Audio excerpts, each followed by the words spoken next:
याती कुळ माझे गेले हरपोनी श्रीरंगा वाचोनी आणुनीने। श्री गुरुदेव आश्रम कोथाळा या आश्रमाचा असणारा हा वर्धापन दिन महोत्सव, त्या वर्धापन दिन महोत्सवाच्या निमित्ताने सांगतेच्या संदर्भात काल्याच्या प्रसंगामध्ये निवडलेला अभंग संत कुलभूषण संत सम्राट सर्व संतांची माऊली ज्ञानेश्वर महाराजांचा आहे। माऊलीच्या या गवळणी परक अभंगातून आपल्याला काल्याचं चिंतन करायचं आहे। आज आपल्या महोत्सवाला जी आदरणीय उपस्थिती लाभलेली आहे, परम आदरणीय परम पूजनीय स्वामी श्री सत्यप्रकाशजी महाराज, परम आदरणीय वंदनीय पूजनीय स्वामी महिषानंदजी महाराज, आदरणीय स्वामी श्री जीवन भारतीजी महाराज, अन्य संत, परिसरातील सत्पुरुष आणि सर्व भाविक भक्तगण,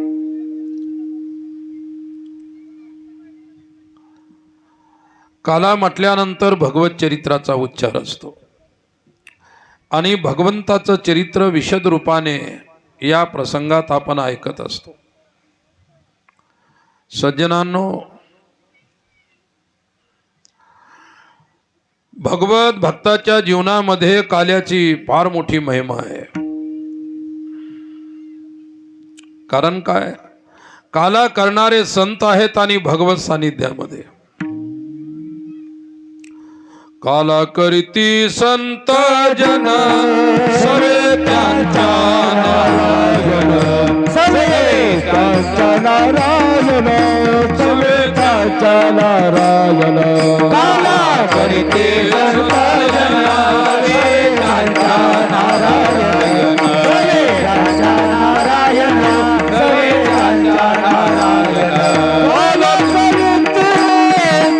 त्यांच्या नारायण, सवे त्यांच्या नारायण। काला करीती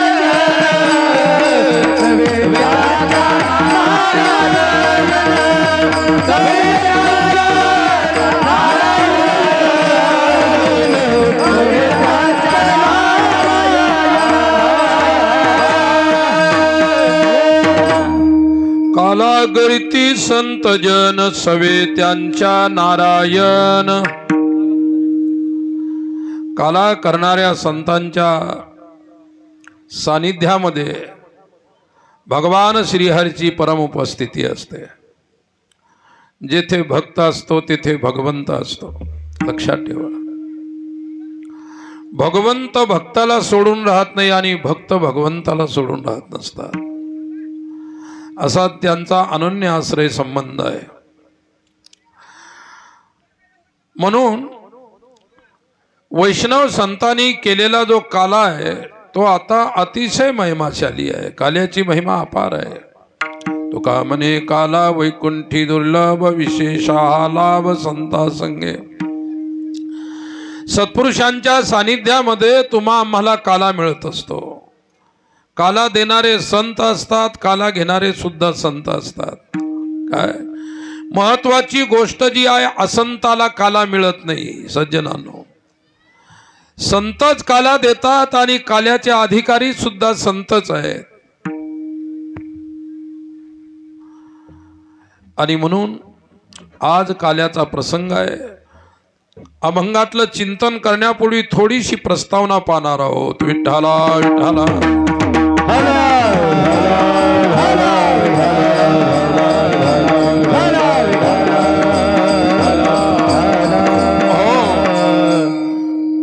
भगवत भक्ताच्या प्रेमानुसार भगवंताचं प्राकट्य आहे।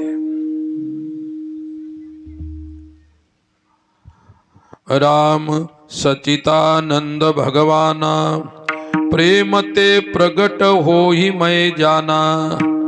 भगवंताचं प्राकट्य भक्तांच्या प्रेमाने होत असतं. एवढं सामर्थ्य भगवत भक्ताच्या प्रेमामध्ये असतं. आणि त्या प्रेमाची मधुर अनुभूती वैष्णवांच्या जीवनामध्ये त्याच वेळी येते ज्यावेळी वैष्णवांचं जीवन भगवंताच्या प्रती समर्पित असतं. समर्पित म्हणा, शरणागत जीवन म्हणा, त्यालाच वैष्णव लोक प्रपत्ती असं म्हणत असतात. विठ्ठला विठ्ठला विठ्ठला,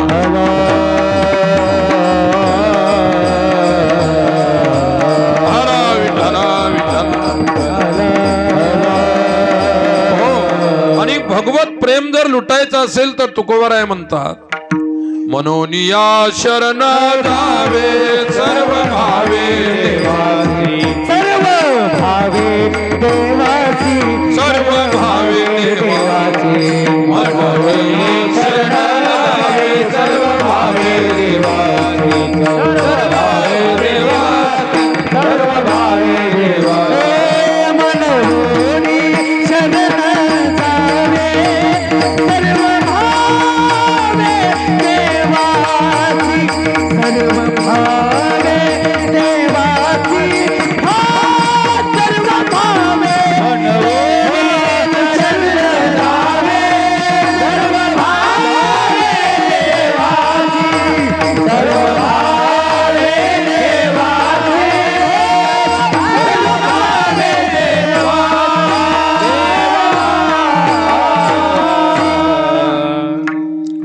मनोनिया शरण जावे सर्व भावे देवासी.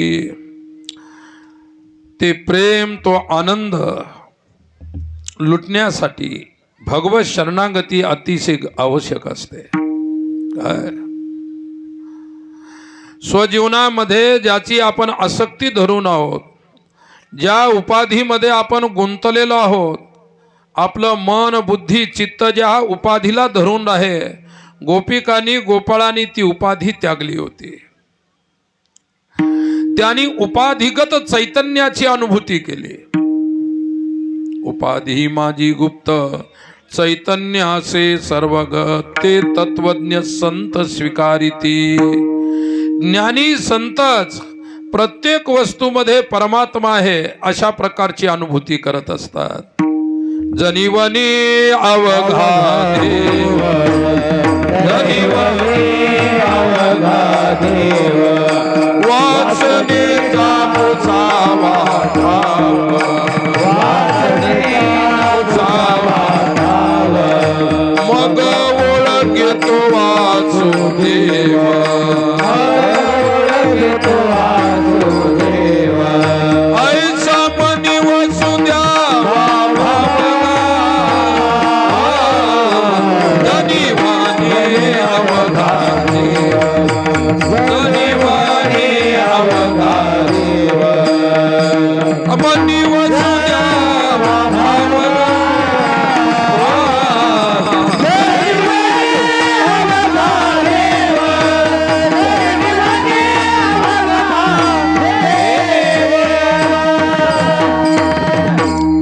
जनिवनी अवघा देव, वासनेचा पुसावा ठाव, मग ओळगे तो वासुदेव.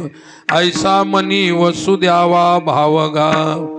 अंतकरणामध्ये अशा प्रकारची भावनिष्पत्ती झाली पाहिजे की प्रत्येक वस्तूमध्ये त्या विभू आणि व्यापक परमेश्वराचं चैतन्य व्याप्त आहे.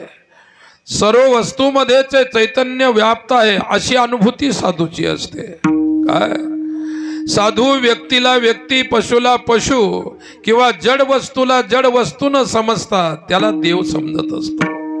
ज्ञानातली अनुभूती वेगळी आहे आणि प्रेमातली अनुभूती वेगळी असते. प्रेमाचा मार्ग हा भक्तीचा मार्ग आहे, बोधाचा मार्ग हा ज्ञान मार्ग आहे. काय ज्ञान सदैव मिथ्या प्रपंचाचा निषेध करत असते, त्याची निवृत्ती घडवण्याचा प्रयत्न करते. परंतु प्रेम मात्र प्रपंचाचा तिरस्कार करत नसून प्रपंचाला परमात्मा रूपाने पाहायचं सांगत असते. त्याला वैष्णवाचं प्रेम म्हणतात. विठ्ठला विठ्ठला.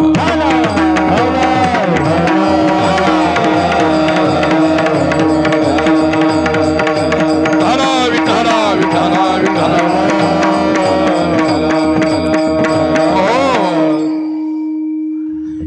एकदा हनुमंतराय सीता शोधासाठी लंकेत गेले. सीतेचा शोध लागला. रावणाच्या अशोक वाटिकेमध्ये सीताजी होत्या. शोध लागला.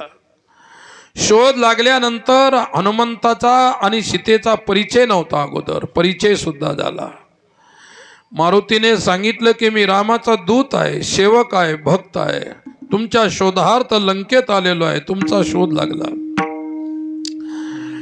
आणि आता मी त्यांना जाऊन सांगणार आहे की सीता आई साहेबांचा शोध लागलेला आहे. परंतु आई साहेब, तुम्हाला काही जर निरोप द्यायचा असेल तर आपण देऊ शकता. आई साहेब म्हणाले, तोंडी निरोप दिल्यापेक्षा पत्रच लिहून देते तुझ्याजवळ. काय पत्रामध्ये मला सविस्तर माझ्या भावना अभिव्यक्त करता येतील आणि माझं पत्र घेऊन जा. हनुमंतराय म्हणाले, काही हरकत नाही. आतापर्यंत भक्त होतो, आता पोस्टमन होतो, पत्र घेऊन जाणार. विठ्ठल विठ्ठल विठ्ठल.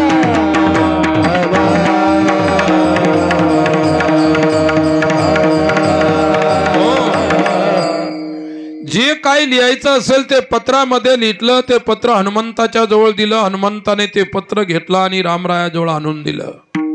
भगवान श्रीरामाने ते पत्र वाचलं.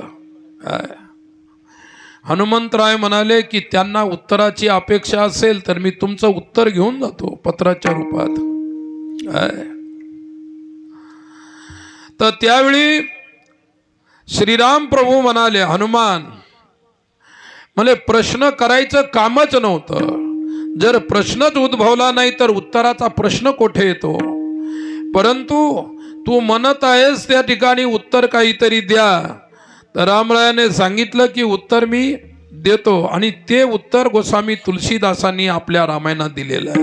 विठ्ठला विठ्ठला.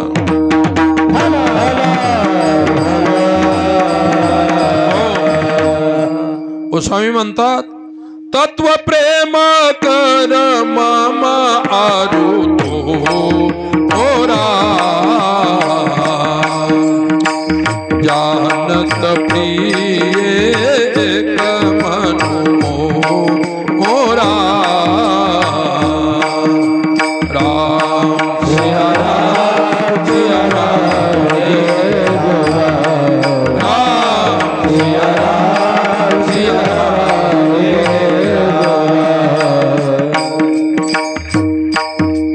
तत्व प्रेम करू मम आरुतो जानत प्रिया एक मनोरा.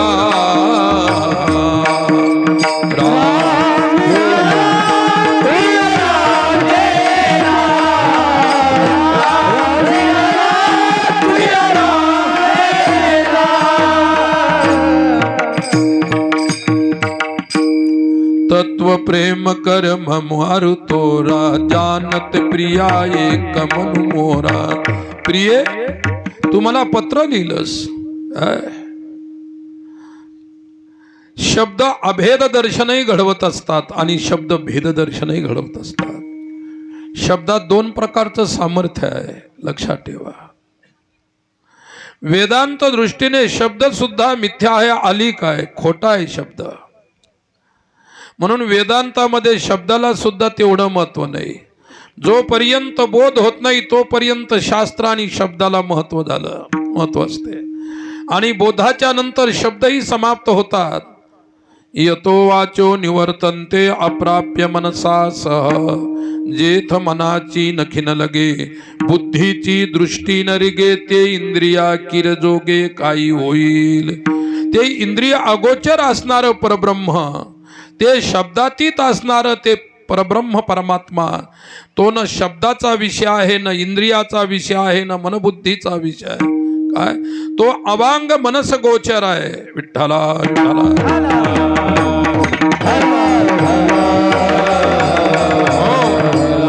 अवांग मनस अगोचर असणारा परमात्मा.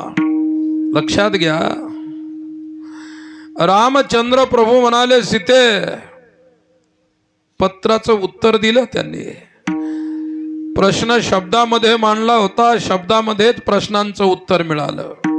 आणि उत्तर मिळाल्यानंतर रामाचं म्हणणं एवढंच होतं, काय तू मला थोडीशी सोडून बाजूला गेल्यानंतर तुला माझ्यामध्ये भेद प्रतीत होत आहे.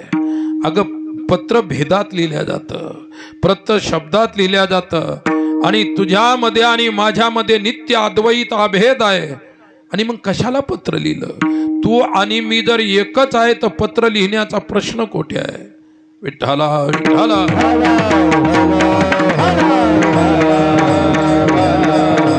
हरा विठ्ठला विठ्ठला विठ्ठला हरा विठ्ठला विठ्ठला विठ्ठला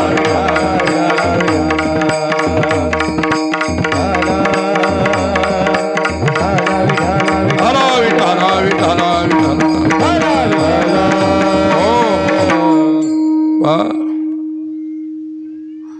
संत मीराबाईच्या जीवनातली एक छोटीशी घटना सांगतो. संत मीराबाई, प्रश्न हा आहे की शब्द जे असतात त्याच्यामधून शब्दाच्या द्वारे जे आपण पत्र लिहिल्या जातो, प्रेम कधीही शब्दात प्रतिपादन करता येत नसतं. आणि ज्या प्रेमाचं प्रतिपादन शब्द करत असतात ते शब्दही खोटे आणि ते प्रेमही खोटं असतं. मीराबाईनं याचं उदाहरण दिलेलं आहे.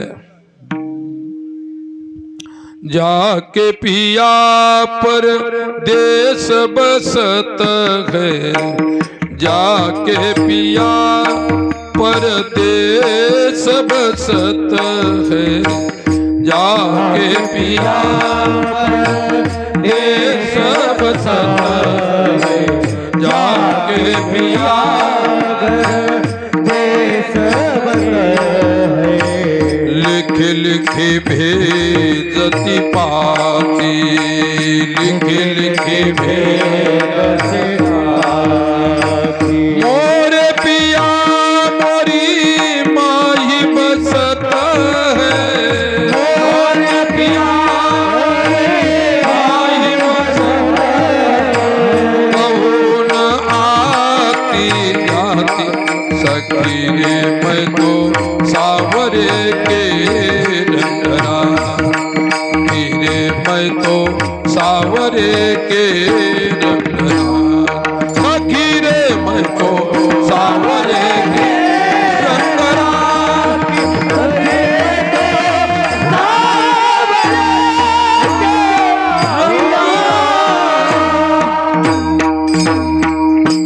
जाके पिया परदेस बसत है, लिख लिखी भेजती पाती, मोरे पिया मोरी माही बसत है, कहूँ न आती जाती सखी रे मैं तो सावरे के रंगना.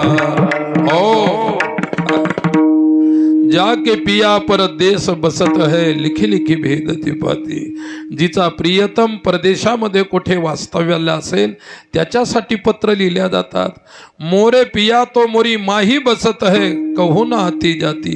माझा प्रियतम माझ्या हृदयाला सोडून कधीही जात नाही. मग हृदयस्थ परमेश्वराला, आंतरिक परमेश्वराला, स्वरूप असणाऱ्या परमेश्वराला पत्र लिहिण्याचा कोणता प्रश्न आहे? काय रामाने सीतेला उत्तर दिलं आणि मीराबाईने तुम्हा आम्हा सर्वांना उत्तर दिलं. म्हणून शब्द नेहमी परमेश्वराच्या प्रेमामध्ये वांज ठरत असतात. काय वांज शब्दाचा अर्थ आहे एन्झायटी. शब्द सदैव त्या ठिकाणी वांज राहिलेला आहे प्रेम प्रतिपादन करण्यामध्ये. शब्दाची मजल प्रेमाच्या प्रतिपादनासाठी नाही. शब्द तर तुमचं दृश्य आहे, लौकिकता आहे, या गोष्टीचं प्रतिपादन करत असतात. आणि म्हणून प्रेम हे शब्दाच्या अतीत असल्यामुळे अलौकिक आहे. आणि त्या प्रेमाला परमस्पर्श ज्या गोपिकांनी केलेला आहे त्याच गोपिकांनी म्हणावं अभंगाच्या पहिल्या, याती कुळ माझे गेले हरपोनी, याती कुळ माझे गेले हरपोनी, याती कुळ माझे गेले हरपोनी, याती कुळ माझे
याती कुळ माझे गेले हारपोनी श्रीरंगा वाचोनी अनुनेने गवळणी काय परमार्थामध्ये स्मृतीला फार महत्व आहे स्मरणाला आणि विस्मृतीला मात्र बिलकुल महत्व नाही काय म्हटलेलं आहे की विस्मृती रेव संसार भगवत विस्मृती म्हणजे संसार आणि भगवत स्मृती म्हणजे परमार्थ काय अखंड अहोरात्र वैष्णवानी भगवंताचं स्मरण ठेवलेलं आहे तदर्पिता खिलाचारिता तद्विस्मरणे परम व्याकुलता एक क्षण जरी भगवंताचं विस्मरण झालं तर त्यांना मरणप्राय दुःख होतं एवढी त्यांच्या अंतरंग अंतकरणाची वृत्ती भगवंताच्या स्वरूपाशी निगडीत असते एकरस असते अखंड असते म्हणून त्यांचं जीवनच वैष्णवांचं गोपिकांचं विलक्षण आहे गोपी वैष्णव आहेत गोपाळ वैष्णव आहेत नवे नवे गोकुळामध्ये जे जे प्रत्ययाला येतं वृक्ष असतील वेली असतील पाषाण असतील तिथे जे जे काही असेल ते सर्व त्यांना वैष्णवत्व आहे ते सर्व वैष्णव आहेत विठ्ठला विठ्ठला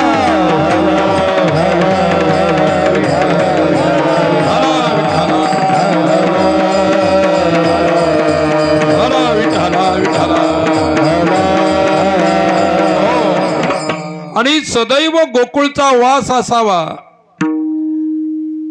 हेच वैष्णवांचं मनोगत असतं गोकुळामध्ये रसखान नावाचे संत होऊन गेले महात्मा रसखान जातीनं मुसलमान होते रसखान पण कृष्ण भक्त होते भक्त होण्यासाठी जातीपाती पंथाचा कोणताही संबंध नसतो काय भक्त व्हायचं असेल जातपात पंथ सोडून त्याच्यावरती यावं लागतं नंतर कुठेतरी वैष्णव जीवनाचा स्पर्श आपल्या हृदयाला होत असतो रसखानजी रात्रंदिवस भगवान श्रीकृष्णाचं भजन करायचे एके दिवशी भगवान श्रीकृष्णाला रसखानला दर्शन द्यायची इच्छा झाली एवढा भजन करतो माझा रसखान एवढा भजन करतो म्हणून मला असं वाटतं की एकदा रसखानला दर्शन द्यावं काय रसखानजीला दर्शन देण्यासाठी परमात्म्याने येण्याची इच्छा केली विठ्ठला विठ्ठला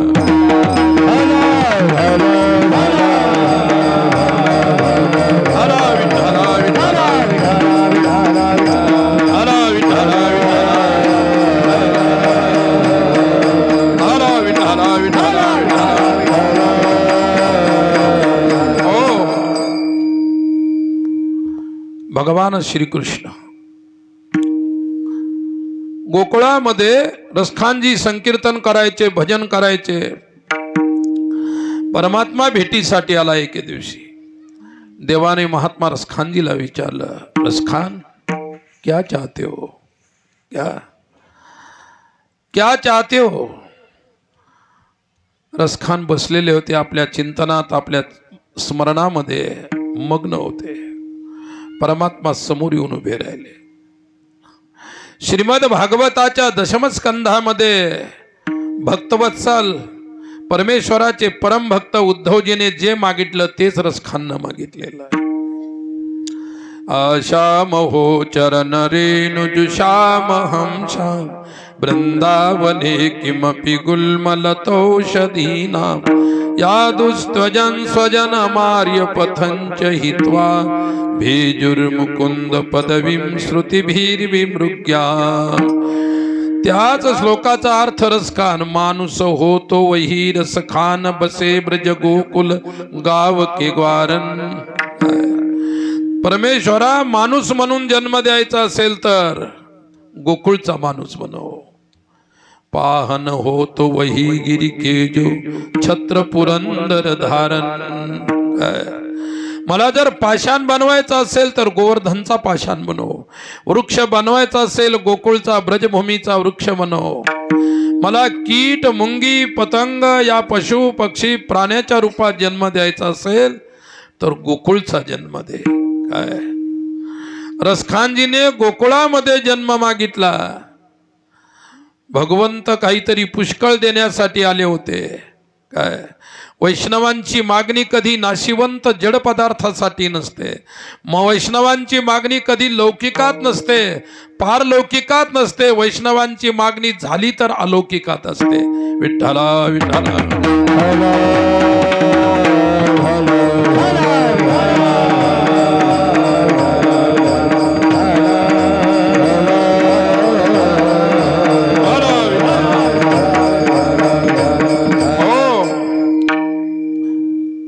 हेची मज घडो जन्म जन्मांतरी मागणे श्री हरी नाही तुझे. किंवा तो मज व्हावा,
तो मज व्हावा, तो मज व्हावा, वेळोवेळा व्हावा पांडुरंग.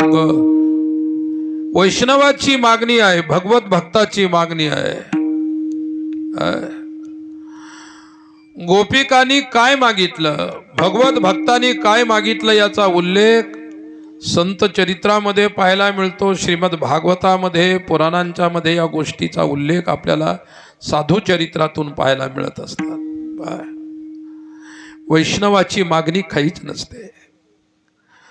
स्वतःसाठी कधी साधू मागत नसतो, लक्षात ठेवा. ज्ञानेश्वर महाराजांनी 9034 ओव्यांची ज्ञानेश्वरी लिहिली आणि शेवटी मागणी केली, आता विश्वात्मके देव. जी प्रार्थना केली ती विश्वाच्या कल्याणार्थ प्रार्थना केली. माझं कल्याण व्हावं असं जर कोणी म्हणत असेल तो स्वार्थ आहे. काय माझंही व्हावं आणि शेजाऱ्याचा हो असं कोणी म्हणत असेल तर स्वार्थ आणि किंचित परमार्थ सुद्धा आहे. पण सदैव इतरांचंच कल्याण होत राहावं, त्याच्यात माझं हो अथवा न हो अशी कधीही जो मागत नाही तोच खरा साधू. जगाच्या कल्याण संतांच्या विभूती, जगाच्या कल्याण संतांच्या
समाजाच्या कल्याणा संतांच्या विभूती देह कष्टविती परोपकारे काय परेशान हिताय त्यांचा परमार्थ असतो, परेशान हिताय त्यांचा विचार असतो, लक्षात घ्या.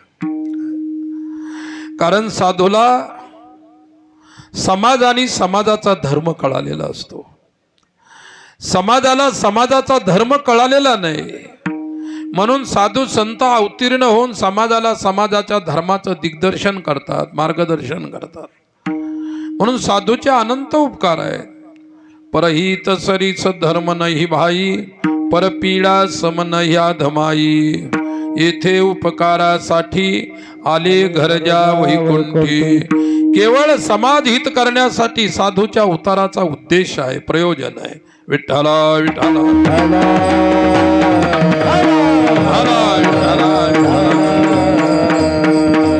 हो. गोपिकांना झालेली प्रपंच विस्मृती काय परमार्थ हा प्रपंच विस्मृतीसाठी करायचा असतो, ती झाली पाहिजे आपल्या जीवनामध्ये.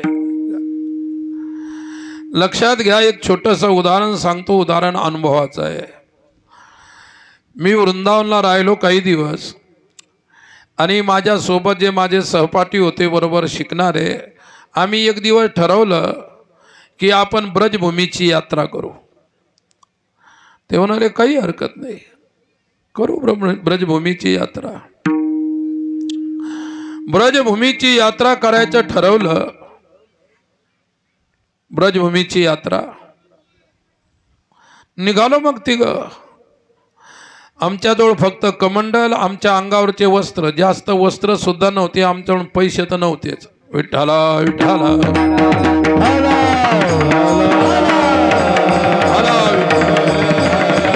हो. फार दयनीय अवस्था होती. राहायला आश्रम नव्हता, शिकायला ग्रंथ नव्हते. कोणाच्याही ग्रंथावर शिकायचं, लायब्ररीमध्ये जाऊन तिथं शिकायचं, जे काय असेल ते. फार अवघड. भूक लागल्यानंतर भिक्षा मागायची, अशा प्रकारची परिस्थिती होती. परमेश्वर ज्या परिस्थितीमध्ये ठेवेल त्या परिस्थितीत राहावं लागत असतं, पण त्यावेळेस कळत नव्हतं, फार दुःख व्हायचं, एक नाही. आणि आता कळायला लागलं तर ती परिस्थिती राहिलेली नाही. विठ्ठला विठ्ठला विठ्ठला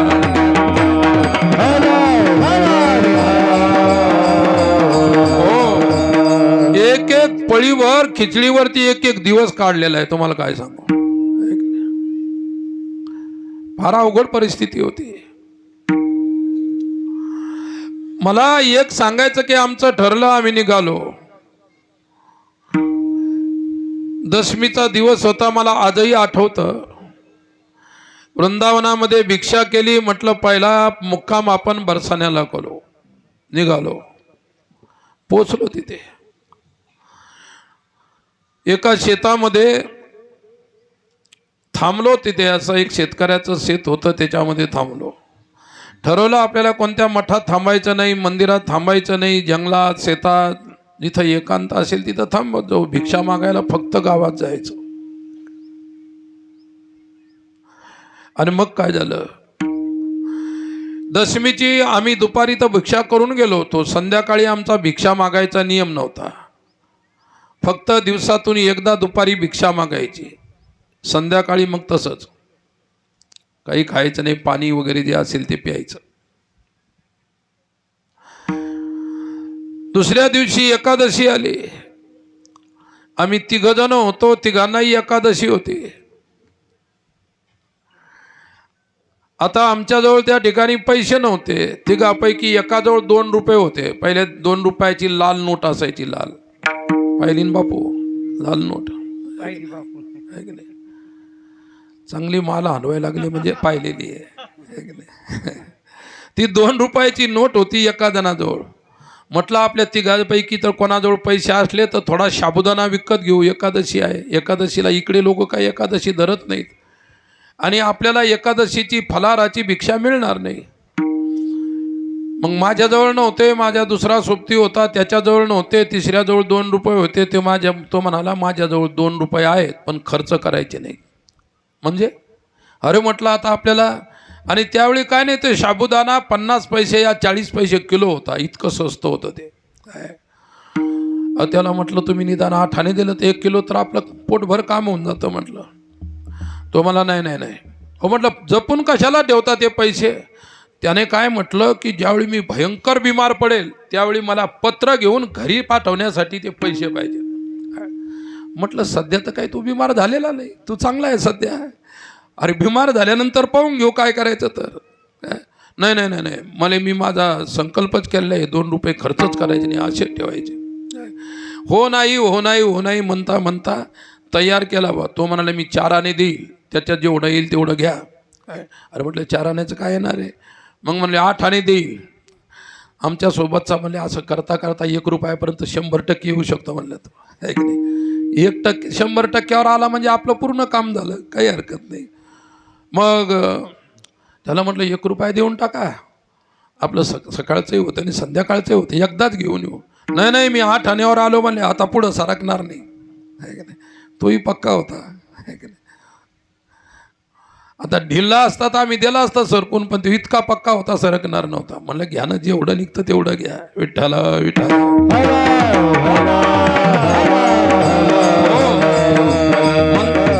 अशी मन आहे की अरे पळत्याची लंगुटी जरी मिळाली तरी भरपूर आहे, घ्या जेवढं सापडेल तेवढं करून घ्या.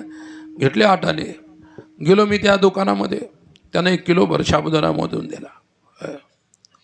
आणि दुकानदार म्हणले महाराज साबुदाणा घेऊन जायले, पण त्याला काही त्यावेळी साबुदाणा तेलात तळल्या जात नव्हता. उपवासाच्या दिवशी गाईच्या म्हशीच्या तुपाचा प्रयोग केला जायचा. तेलातली वस्तू फलाहाराला चालत नव्हती त्या काळामध्ये. इकडेही चालत नव्हती, तिकडेही चालत नव्हती. ऐक नाही, आता तर काही काही ठिकाणी गेल्यानंतर एकादशीला सुद्धा भेंडीची भाजी असते, टमाट्याची चटणी असते. ऐक नाही, कोथिंबीर टाकून चांगल्या प्रकारची उसळ केलेली असते. ऐक नाही, म्हणजे एकादशीचं रूप किती छान बदलवलं तुम्ही, तिला शृंगार करून टाकला बिलकुल. कळकळ सकाळीपासून उपासी, आता कशाचं मिठण, कशाचं ते तुंपण, कशाचं काय. म्हटलं अरे साबुदाणा आणला, टाकला, मी 3 हिस्से केले, आपापल्या कमंडोला टाकला, भिजवला. तो भिजल्यानंतर फुगला, त्याला 2 घंटे फुगायला लागले. काही कच्चा काही फुगलेला, तर भुकेलेला माणूस काय खात नाही. विठ्ठला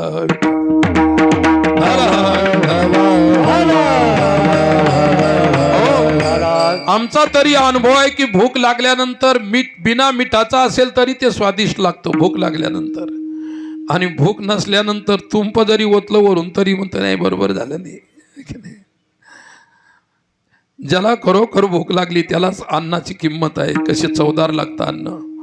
आणि मग आम्ही एका कॅनल होता त्याच्यावरती बसलो, ते गाणं दुपारी खाल्लं. 1 वाजला ते फुगायला आणि ते खाल्लं. मग खाल्ल्यानंतर दशमीला आम्ही एकच टाईम जेवलो होतो. ते वृंदावनमध्ये भिक्षा केली होती. आणि दुसऱ्या दिवशी त्यांना 8 आणे दिले, म्हणून आम्हाला 1 किलो तो साबुदाणा आला होता. आणि वाट्याला 300 ग्राम 300 ग्राम आणि त्याच्यावरती थोडे ग्राम आले असतील. ऐक नाही, 1 किलोचे 3 भाग करा, जेवढे झाले एका आले.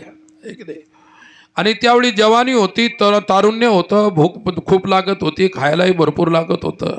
ऐक नाही, आणि मग खाल्लं आम्ही ते. 300 ग्राम म्हटलं तरी फुगल्यावर भरपूर मोठं झालं, ते जास्त झालं. खाल्ल्यानंतर म्हटलं आता पुन्हा 4 आणे मिळाले तर बरं होईल. पत्राला काय म्हणले, त्यावेळी 10 पैशाचं पोस्ट कार्ड होतं, 15 पैशाचं आंतरदेशी कार्ड होतं आणि 4 आण्याचं ते पाकिट होतं 20 पैशाचं. म्हटलं 20 पैसे लागतात, आपण बिर पडल्यानंतर शिल्लक कशाला ठेवायची.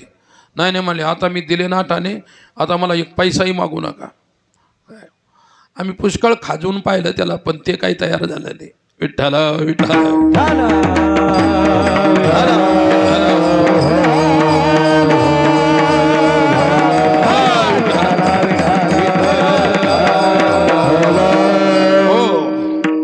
मग संध्याकाळ कोरी गेली आणि दुसऱ्या दिवशी सकाळी मी सांगतो की साधू काय असतो. साधूची स्मृती, साधूचं प्रेम, साधूची भगवत भक्ती किती उंच कोटीची असते, फार उच्च कोटीची असते. तर मग द्वादशी आली. द्वादशीमध्ये आम्ही बरसाण्यातच मुक्कामी होतो. म्हटलं 11 वाजू द्या, आपण भिक्षेला जाऊ. ती मस्तीच वेगळी असते. आणि मग आम्ही 3 गल्ल्या ठरवल्या, तू त्या गल्लीत जा, मी या गल्लीत जातो, मी या गल्लीत जातो. त्या माझ्या गल्लीचा माझा फार मोठा अनुभव होता, पण इथं प्रसंग त्या अनुभवाचा सांगण्याचा नाही, ते काही मी सांगणार नाही. ते दोघं जण गेले, जात गल्लीत घुसायचं आणि मलाही घुसायचं. एक महात्मा भेटला. अरे ते म्हणले काय करता? म्हणे भिक्षा मागतो. अरे म्हणे पागल झाले की काय?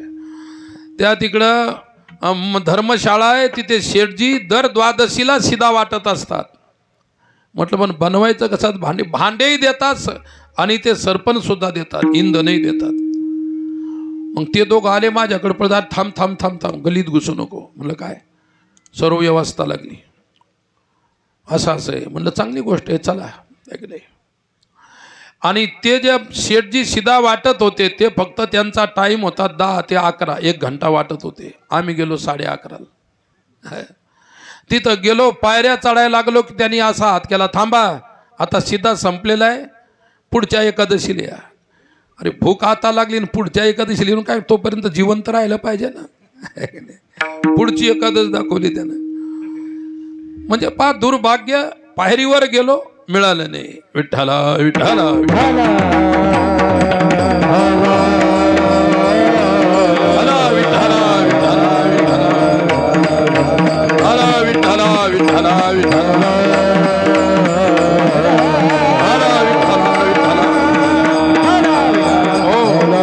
दुर्भाग्य, असे अनेक अनुभव असतात. दिल्लीला मी संन्यास आश्रममध्ये शिकायचो आणि मग दुसऱ्या आश्रमामध्ये राहायचो. मग कळालं, आमच्या विद्यालयात सांगितलं की उद्या थंडीचे दिवस होते, कंबल मिळणार आहेत, अंगावर घ्यायच्या कंबल. आम्ही 2 जण विद्यार्थी होतो. आम्हाला अंथरायलाही नव्हतं आणि पांघरायला नव्हतं. भयंकर कडाक्याची थंडी. आणि मग आम्ही म्हटलं उद्या आपल्याला मिळणारच आहे, आणि घ्यायलाही पैसे नव्हते एवढी कंबल घ्यायला. मग दुसऱ्या दिवशी आम्ही तिथं आला तो वाटणारा, आश्रमच्या वतीनं ते वाटू लागला भक्त. आम्ही लाईनला लागलो. आम्ही 2 जण लाईनला लागलो. आमच्या पाठीमागे 4-10 होते. आम्ही आल्यानंतर ते म्हणले या दोघांना बाजूला काढा, यांना मिळणार नाही, हे दुसऱ्या आश्रमात राहतात. आम्हाला गरज आहे, आम्हाला अंगावर घ्यायला काही नाही, रोज थंडी वाजते. आणि मग आम्हाला केलं बाजूला. अशा प्रसंगामध्ये बाजूला केल्यानंतर किती दुःख झालं असेल त्याचा अनुमान ज्यानं पाहिलं तोच करू शकतो. काही नाही, एक महात्मा होते, ते मुख्य होते, ते त्यांची पॉलिटिक्स होती.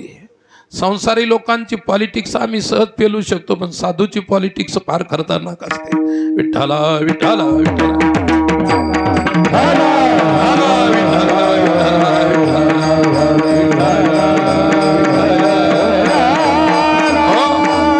आमच्या सोबतचा माझ्यापेक्षा त्यागी होता. तो म्हणले सोडून द्या, शिक्षण काहीच नाही घ्यायचं. साधू होऊन अशा प्रकारचा भेदभाव करला. अरे आपल्याला गरज आहे अंगावर घ्यायची, कपडे नाही आपल्याला, त्यानं आपल्याला हाकलून दिलं. म्हटलं आपलं प्रारब्ध आहे. तिथं गेलो, ते शिदा संपला. तिथं गेलो, त्या कंबल संपल्या नव्हत्या, आमच्या पाठीमागच्याला दिल्या, पण आमचं प्रारब्ध संपलेलं होतं. न घ्यायचं होतं, न मिळायचं, दिलं बाजूला हाकलून. अशा अनेक जीवनातले प्रसंग असतात. मला एक सांगायचं की साधू काय असतो. दशमीला एकदा खाल्लेलं आणि एकादशीला बिना मिठाचं बिना मिरचीचं खाल्लेलं ते कच्चे असणारे तुमचे साबुदाण्याचे दाणे, आणि दुसऱ्या दिवशी द्वादशीला उपवास घडला, दुपारी काहीच नाही मिळालं. मग आम्ही निराश होऊन असं चाललो. म्हणलं चला आता बरसाण्यावर नंदगावला जाऊ. नंदगावला जायला लागलो तर मधात एक महात्मा भेटला आणि आम्ही त्याला म्हटलं आम्ही नाही का 2 जण 3 जण कळकळ उपाशी आहोत, कुठं व्यवस्था असेल तर सांगा एखादा आश्रमात.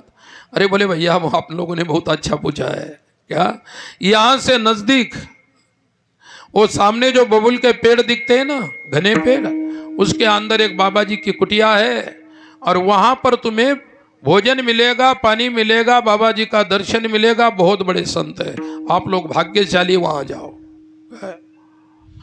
आम्ही फार मोठ्या आशेनं गेलो बा. तिथे सुद्धा गेलो आणि गेल्यानंतर काय झालं, होती तिथं कुटिया होती, छोटीशी झोपडी होती, एक छोटंसं पडकं मंदिर होतं 5 बाय 5चं, त्याच्यामध्ये भगवंताचा विग्रह होता आणि ते बाबाजी बसलेले होते.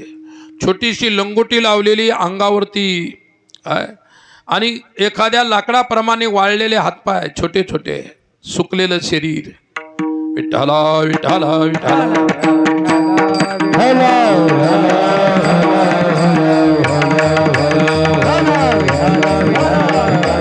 हला विठ्ठला विठ्ठला विठ्ठला. हला विठ्ठला विठ्ठला. कुंडली कवरधारी विठ्ठल ज्ञानदेव. हला विठ्ठला विठ्ठला. हो, झोपडीवरती गेलो, एक छोटस मंदिर, सुकलेलं शरीर, सुदामासारखं वाळलेलं शरीर, ते बाबाजी बसलेले होते. आम्हाला अगोदरच अंदाज लागला, काय आजची रात्र सुद्धा कोरीत जाणार आहे, इथं काही दिसत नाही. आमच्या सोबतचा महात्मा म्हणाला, अगोदर झोपडीत सर्व पाहून घ्या, काही आहे की नाही खाय प्यायचं. रिकामच विचारत बसू नका त्या साधूला की आम्हाला थांबायचं इथं म्हणून. परंतु आता महात्माजी दिसल्यामुळे रावल्या गेलं नहीं. हमने कहा बाबा जी, हम लोग यहाँ पर रात भर रुकना चाहते, विश्रांति करना चाहते आपके श्री चरणों में. अरे बोले भैया, ये तो महात्माओं के लिए कुटिया है, प्रेम से रुक सकते हो, कोई बात नहीं, प्रेम से रुको. लगे दुसऱ्याने विचारलं, खाने पीने का प्रबंध हो जाएगा, व्यवस्था. बाबाजी इतके सात्विक आणि प्रेमळ होते. ते म्हणले भैया क्यों नहीं होगी, क्या परमात्मा सब कुछ करेंगे बोले.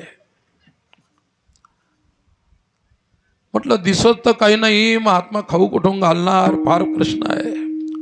मग काय झालं, तेवढ्यामध्ये संध्याकाळ होत होती, सूर्यास्ताची वेळ होती. महात्मा जी ने कहा कि आप लोग सामने कुंड है ना, वहां पर स्नान करके आ जाइए.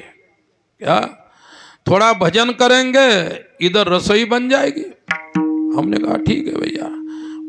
आए, वहाँ से स्नान करके आए और छोटा सा मंदिर था, मंदिर के सामने बैठे तो उन्होंने कहा देखिए अब मैं खिचड़ी डाल देता हूँ, तब तक तुम लोग भजन सुरू करो. आम्हाला जास्त नाही पण थोडं थोडं जरूर भजन येत होतं. विठ्ठला विठ्ठला विठ्ठला.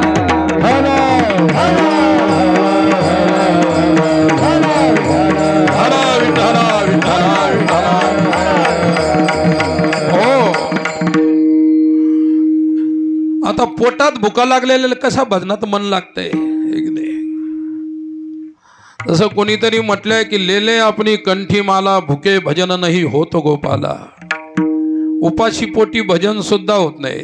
काय आमचं लक्ष सर्व त्या अन्नात लागलं. आणि बाबाजीनं काय केलं की छोटीशी तिथं धुनी होती, त्या धुनीवर एक मडकं ठेवलं आणि त्याच्यामध्ये एका हातात बसतील एवढे तांदूळ टाकले पाण्यामध्ये. मीठ नाही, मिरची नाही, मसाला नाही, तेल नाही, तूप नाही, काहीच नाही. म्हटलं एका पसाभर त्या तांदळामध्ये आम्ही 3 पहिलवान, ते बाबाजी एक नाही, पहिलवान म्हणजे जवान होतो त्यावेळेस. विठ्ठला विठ्ठला.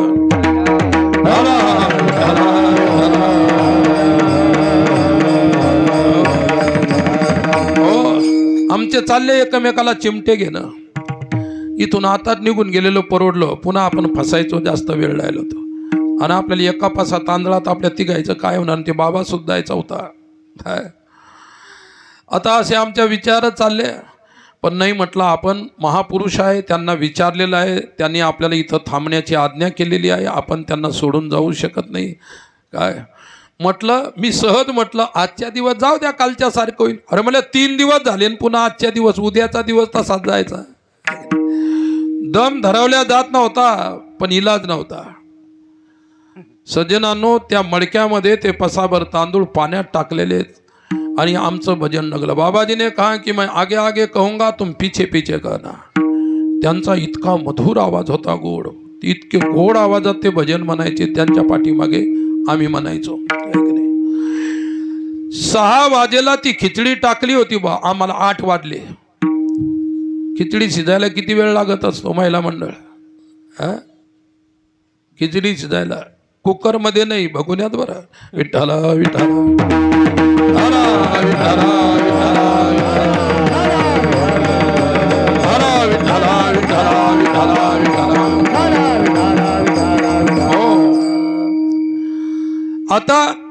एवढं मात्र निश्चित आहे की 2 घंटे कोणत्याच खिचडी शिजायला लागत नसतात. 2 घंटे झाले, बाबाजी ने कहा अच्छा लग रहा है भजन. हम लोगों ने कहा बाबा जी बहुत अच्छा लग रहा है भजन, है कि नहीं, लेकिन भोजन मिल जाता तो और अच्छा लगता. ते भाव विभोर होऊन गेले, विस्मृत होऊन गेले. त्यांना आम्ही त्या आश्रमात आलो हे सुद्धा ध्यान राहिलं नाही. काय ते फार उच्च कोटीचे सत्पुरुष होते. काय त्यांच्या अधिकाराला स्पर्श करणं आमच्याकडून तर अशक्य होतं. आम्ही त्यांच्या पाशांगाला कुठेही लागू शकत नव्हतो. ते महान पुरुष होते. आणि मग बोले पुन्हा थोडंसं करू तब तक खिचडी पक जाएगी. म्हटलं पहिले झाले 2 घंटे, पुन्हा बा सुरू केलं. 9:30 वाजले. आता खाण्याची बी आशा सुटली. म्हणलं करा भजन आजच्या दिवस, काय हरकत आहे, आपणही साधू ते साधू आहे, है की नाही. साधू म्हणजे भजनामध्ये ज्याला आळस नसतो त्याला साधू म्हणतात. विठ्ठला विठ्ठला विठ्ठला. हो, लक्षात ठेवा, भजन चालू असताना चहाची जो वाट पाहतो मधात तो साधू नसतो. लक्षात ठेवा, ते भजन नसतं. चहा कधी येईल, चहा कधी येईल, तो 10 अभंग झाले, हे की नाही. अरे 4000 अभंग तुकोबारायांनी लिहिले, त्यांनी कधी दम घेतला नाही. अभंग बोलत असताना, म्हणत असताना, भजन करत असताना. न पाहे दिवस की राती, रात्र नाही पाहिला नाही दिवस नाही. दिल रचनी हात धरता, दिल रचनी हात धरता, दिन रचनी हात धरता, दिन रचनी हात धरता. देवताचे पवाडे, पवाडे, गोविंदाचे पवाडे, गोविंदाचे पवाडे, पवाडे, पवाडे. दिल रचनी हात धरता, दिन रचनी हात धरता, दिन रचनी हात धरता, दिन रचनी हात धरता. दिनरजनी हाची धंदा गोविंदाचे पवाडे. रात्रंदिवस भगवत भजन करणारे संत. 9:30 वाजले आणि आमची काही हिंमत होत नव्हती की खिचडी शिजली की नाही म्हणायला. मग ते म्हणाले, पहा अरे बाप रे बहुत समय हो गया लगता है. हमने हाँ साहब बहुत समय हो गया. बोले आप भोग लगेगा, उसके बाद पंगत बैठेगी, उसके बाद भोजन हो जाएगा. मग ते आणलं मडकं. तिथं काय ताटं होते का, काय प्लेटा होत्या का, तिथं काही होतं? काहीच नव्हतं. एक केळीचं 2 झाडं होते. म्हटलं केळीच्या पानावर खाता येईल. मडकं जसं आणलं तसं देवापुढे ठेवलं. बोले देखो आप थोड़ी देर तक भोग का भजन करेंगे. अरे बाप रे, म्हटलं मेले आता. भोग म्हणजे नैवेद्य. मग नैवेद्याचं भजन सुरू झालं, एक नाही. वाजले 11, एक नाही. 11 वाजले. महात्म्याला ते लक्षातच नाही राहायचं वेळ किती झाला. झाला स्वयंमेव पांडुरंग, झाला स्वयंमेव पांडुरंग,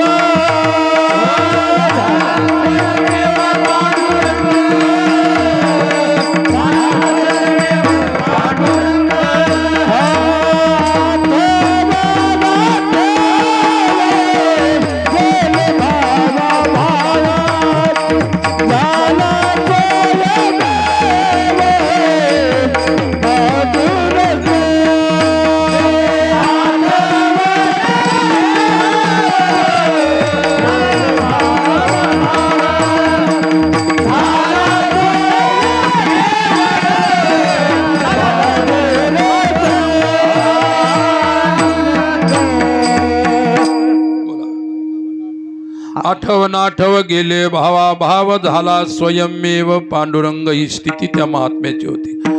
11 वाजले बा, ते भोगाचं भजन झालं.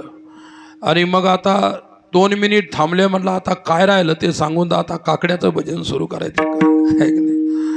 ते 11 वाजल्यानंतर आता महात्मा पडले आमच्या गळ्यामध्ये, लागले जोरा जोरात रडायला.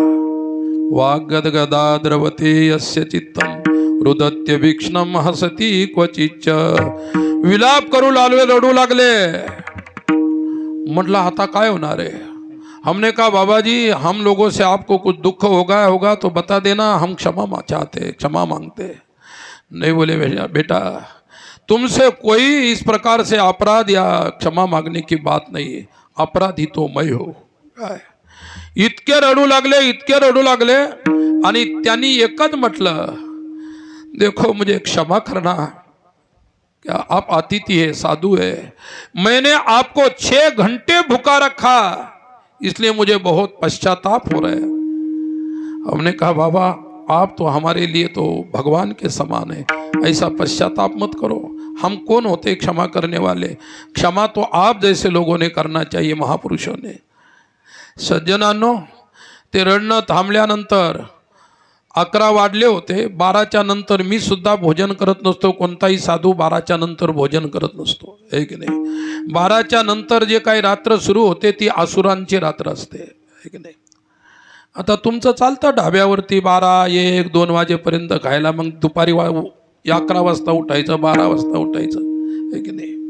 पूर्वी आसूर होते, आताही आसूर आहेत, असं काही नाही। विठ्ठला विठ्ठला विठ्ठला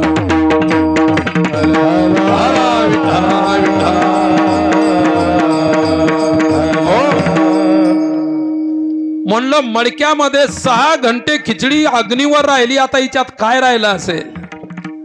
सज्जनांनो सिद्ध पुरुषाची विलक्षण गोष्ट असते। त्यांनी त्याच्यामध्ये चमचा सुद्धा नव्हता, खापर होतं एक, ते खापर घातला त्याच्यात आणि चमचा सारखी खिचडी निघाली त्याच्यातून, इतकी स्वादिष्ट, आणि आमच्या पात्रावर टाकली। 11 वाजलेले होते। बोले 3 पात्र ठेवले आमचे, त्यांचं पात्र ठेवलंय। मैले तुम अतिथि हो, तुम पहले भोजन करो। हमने कहा बाबा नहीं, हम आप सभी लोग साथ में करेंगे, एक ही बार परोस लेंगे सब। 3 पात्रावर 3, त्यांचं एक पात्र लावलं।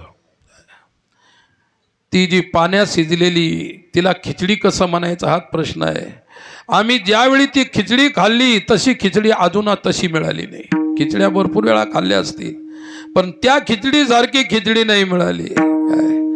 ती कोण थांबवली, कोण शिजवली, महापुरुषाची लीला अलौकिक असते। ज्यांचं जीवन, सत्पुरुषांचं जीवन हे प्रत्येक साधू असेल, संत असेल, साधक असेल, समाजातला कोणी घटक असेल, प्रत्येकासाठी ज्याच्या जीवनामध्ये हृदयामध्ये जिव्हाळा आहे ते सत्पुरुष आहेत। ही प्रेमाची गोष्ट आहे। आणि दुसरी एक अनुभवाची गोष्ट, ज्या गोष्टीला साक्ष इथं आहे ती सांगतो थोडक्यात। विठ्ठला विठ्ठला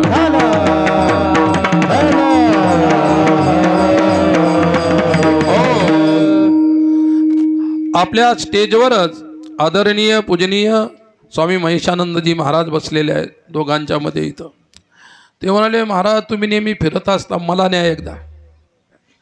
चलो भाई कोई बात नहीं, 1 से 2 भले, मग दोघं गेलो आणि जायचं कुठं म्हटलं, चला चित्रकूट पाहू, जंगल आहे मस्त, तिथं गेलो बा चित्रकूटात। पहिल्या दिवशी गेलो, एका आश्रमात थांबलो, तिथं खायला प्यायला भरपूर मिळालं, काही चिंता नाही। दुसऱ्या दिवशी सकाळी असा रस्ता धरला काय, आणि मी मुद्दाम धरला तसा रस्ता, मला वाटलं की यांना आता दाखवायचंच आहे तर ते दाखवल्यात गेलं पाहिजे, है की नाही। असा रस्ता धरला की त्या रस्त्यानं गावत नव्हते, जंगल होतं, आणि ते विंध्य पर्वताचं जंगल, त्याच्यामध्ये डाकू होते, है की नाही। तुम्ही चंबल घाटीतले डाकू ऐकले असतील, है की नाही। फुलन देवी वगैरे ज्यांचे नाव तुम्हाला माहीत आहे। मी सुद्धा चंबलच्या घाटीत अनेक वेळा राहिलो, पण डाकूने आपल्याला काही त्रास दिला नाही। आणि ते डाकू असे होते की ती सामान्य माणसाला त्रास न देणारे, एक नाही। गडचिरोली वगैरे जा नक्सलाईट आहेत, एखादी बाई संपूर्ण सुवर्णानं मढून जरी गेली तर तिच्या अंगाला हातही लावणार नाही, कारण त्यांचं जे काही लढा आहे, त्यांची जी क्रांती आहे, ज्याच्यासाठी तेवढ्यासाठी ते काम करतात, ते काही अशी इतके फालतू माणसं नाहीत। तर मला काय म्हणायचं, आम्ही दोघं चालतोय, आमच्या जवळचं पाणी संपलं, उन्हाळ्याचे दिवस, ताना लागल्या, पाणी कुठेच नाही। माझा नेहमीचा, मी 7 वर्ष या देशाचा पायी प्रवास केला, मला त्या गोष्टीचा अनुभव होता। महाराज जी म्हणू लागले की मुझे बहुत प्यास लगी है, काही पाणी देखिए। मग मी पुढे पाहिल्यानंतर एका झाडावरती वानर उड्या मारत होते, म्हटलं इथं ज्या अर्थी वानर आहे त्या अर्थी कुठेतरी जवळपास पाणी आहे. वानराच्या झाडाच्या दिशेनं गेलो, त्या झाडाखालीच एक छोटासा झिरा होता आणि त्याच्यामध्ये पाणी होतं. त्यांनी पेलं, मी पेलं, वानरं उड्या मारू लागले इकडे. आम्हाला भीतीदायक वातावरण होतं. मग तिथं पाणी वगैरे पेलो आम्ही आणि पुढे आलो. पुढे आल्यानंतर रस्त्याला लागलो. पुढे आल्यानंतर पोलीस चौकी लागली. त्या चौकीला 4 खिडक्या, 4ही खिडक्यातून बंदुका ताणलेल्या. कारण केव्हा त्या ठिकाणी डाकू येतील, पोलीस चौकीवरती हल्ला करतील हे सांगता येणार नाही. मोठा रस्ता होता. तिथं जर माणसाला जायचं असेल या गावून त्या गावावर, तर पोलीसची गाडी बरोबर घेऊन तिथं ते सोडत होते, असा नियम होता. आम्ही गेलो, लगेच आमच्यावर बंदुका ताणल्या. कोण आहे? आवाज आला. म्हटलं कोण बोलतो? पुढं पाहतो तो पोलीस चौकी. कौन है? हमने कहा हम लोग साधु लोग है, ऊपर हात करो. दोघांनी असे वरती हात केले. वरती हात करणं म्हणजे शरण जाणं. वरती हात केले. सच्ची बात बताओ, तुम लोग साधु या साधु के वेश में दूसरे कोई है? हमने कहा नहीं भैया, हम तो साधु है. ऐसे ही ऊपर हात करते करते नीचे धीरे धीरे धीरे धीरे आगे आ जाओ. गेलो त्यांच्याजवळ. त्यांनी बंदुका मागे घेतल्या. बोले सही मायने में साधु है तुम लोग? हमने कहा फिर इधर क्यों भटक रहे? ये कोई साधु लोगों की भटकने की जगह है? बोले नहीं. हमने कहा हमको पता नहीं था, हम लोग नए हैं, इस रास्ते से भटक गए. हमने कहा तो पोलीस होता, त्याला म्हटलं साहेब आम्हाला काय विचारायचं ते नंतर विचारा, पण अगोदर आम्हाला जीव घाला तुमच्याजवळ असेल तर. तेही धार्मिक होता, रामायण वाचत होता तोही. तो म्हणाला आमच्याजवळ असताना तुम्हाला 100% जीव घातला असतं, पण नेमकेच आमचे डब्बे आले आणि आम्ही खाऊन ते काहीच राहिलेलं नाही. पण इथून पुढे एक दानापूर नावाचं गाव आहे, तिथे जा आणि तिथे तुम्हाला आमचा कॅम्प आहे, कॅम्पमध्ये भोजन शिल्लक असलं तर मिळेल. आणि ते म्हणले आता बसा गाडीमध्ये. आणि म्हटलं नाही, आम्हाला पायी चालायचा नियम आहे आमचा. महाराजींना वाटायचं की आपण बसलो तर बरं होईल. म्हटलं आपण यांना पूर्ण थकवल्याशिवाय जमणार नाही, इच्छाच पूर्ण करायची म्हटल्यानंतर नाही नाही म्हटलं आम्ही पायीच जातो.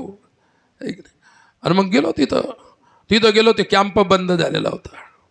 मग म्हटलं नाईलाज झाला. नाईलाज झाल्यानंतर पुढं गेल्यानंतर हॉटेल नव्हती, पण एक माणूस चुल्यावरती पोळ्या विकत होता आणि सोबत त्या ठिकाणी बेसन होतं, या कढी होती. आता काय ध्यान नाही, बरेच दिवस झाले. आणि तिथं त्याचंही दुकान बंद व्हायच्याच वेळेवर आलं होतं, पण 2 पोळ्या उरल्या होत्या. मी स्वामीजींना म्हटलं स्वामीजी आता मी तर नेहमी मागितलेलंच आहे, तुम्ही पहा एकदा आजमावून काय जमतं का नाही. हे गेल्यानंतर त्याला मागितल्या. ते म्हणाला माझ्याजवळ 2च पोळ्या आहे आणि थोडीशी भाजी आहे, घेऊन जा.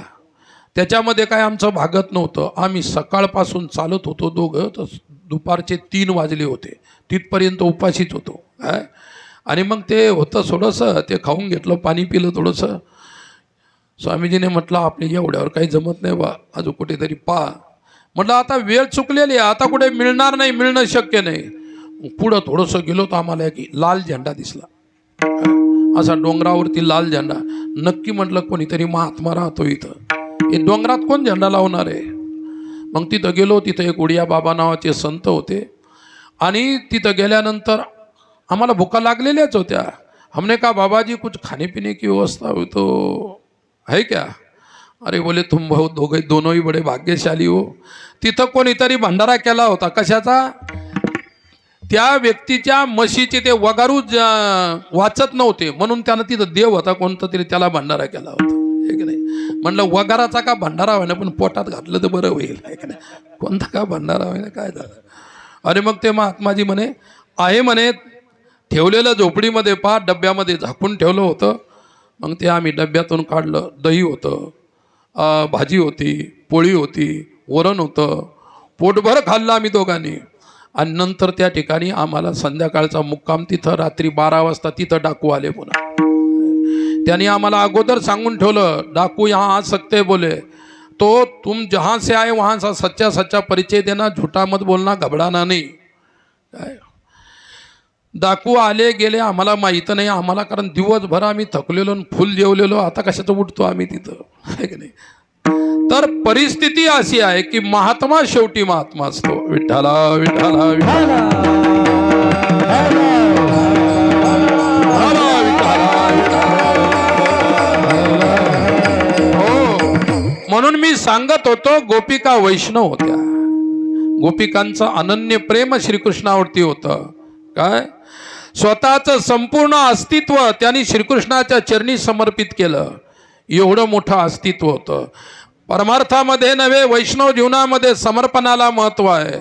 नामदेवरायांनी म्हटलं देह जाओ अथवा राहो पांडुरंगी दृढ भावो चरण न सोडी सर्वता न तुझी पंढरीनाथा.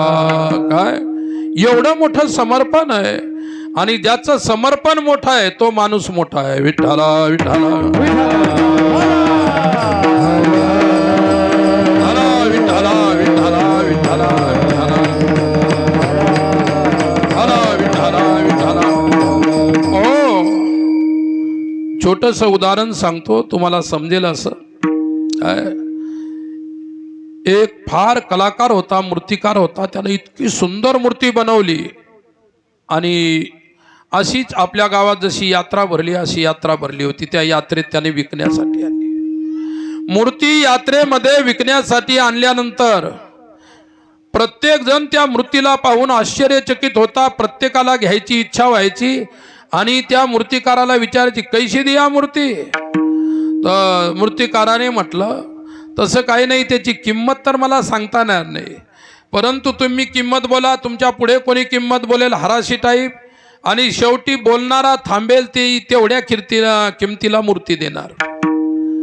पहिला माणूस आला, त्याने 50 रुपयापासून सुरुवात केली, 100 रुपये झाले, करता करता करता 7,000 मूर्तीची किंमत झाली. पुढे कोणी बोलणारा सापडत नव्हता. म्हणून त्या देशाचा कोणीतरी सम्राट होता, राजा होता.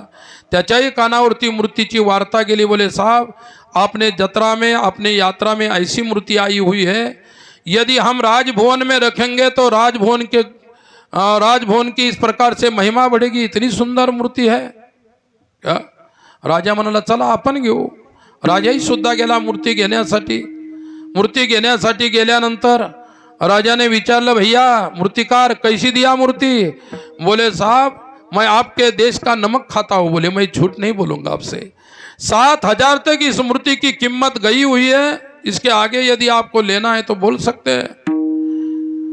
प्रधानाने म्हटलं साहब इतका चांगला कलाकार आपल्याही देशामध्ये आहे, त्याचा सन्मान म्हणून चांगलं काहीतरी द्या त्याला, त्याचं स्वागत सत्कार करा.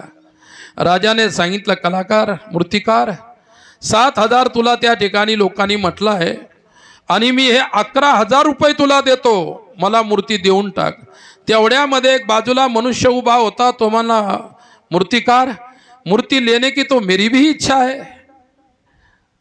बोले राजा साहब ने तो 11,000 बताया, तुमको कितने पैसे देना है. बोल बोल कहाँ तक ले सकता है. त्याने म्हटलं मला घ्यायची इच्छा आहे. मग काय देणार. लगेच त्याने झटदिशी त्याच्या अंगावरती फाटलेली कपडे होते, त्यानं फक्त आपली लंगोटी ठेवली, फाटलेले कपडे काढले आणि मूर्तिकाराच्या हातावर दिले. मूर्तिकाराच्या हातावरती ते कपडे दिल्यानंतर मूर्तिकाराने मूर्ती उचलली, त्याच्या हातावर दिली. 11,000 रुपये ज्या मूर्तीची किंमत झाली ती मूर्ती फाटक्या कपड्याला गेली. राजाने म्हटलं मूर्ख आहेस की काय, 11,000 तुला जास्त वाटले का फाटके कपडे. कहा राजा साहब बात ऐसी है, तुमच्याजवळ अब्जो करोडो रुपयाची संपत्ती आहे, त्याच्यातून फक्त मला 11,000 रुपये तुम्ही देतात आणि त्याच्याजवळ तेवढी संपत्ती आहे, फाटके कपडे तेवढी संपत्ती आहे, त्यांनी आपलं समग्र मला समर्पण केलं म्हणून मूर्ती त्याची आहे. समर्पणाला महत्व आहे, कोण किती देतो त्याला महत्व नाही, त्याने सर्वस्व दिलं. तसं गोपिकांनी आपल्या जीवनात जे काही होतं ते सर्वस्व दिल्यानंतर आपलं काहीच राहिलं नाही. आपल्याच्या प्रती काहीच न राहिल्यामुळे त्या गोष्टीची आसक्ती सुद्धा नाही राहिली, आसक्तीचा भाव नाही राहिला. एकमेव भाव परमात्मा चरणावरती समर्पण झाला. आणि म्हणून गोपिकांनी म्हटलं याती कुळ माझे गेले विसरोनी, श्रीरंगा वाचोनी आणूनेने. आमचा आता काहीच नाही, आपली याचा विसर भोळा, गोविंद कळा कौतुके. गोपिकांचं जीवन चिरे चोळिया त्या धुता विसरती,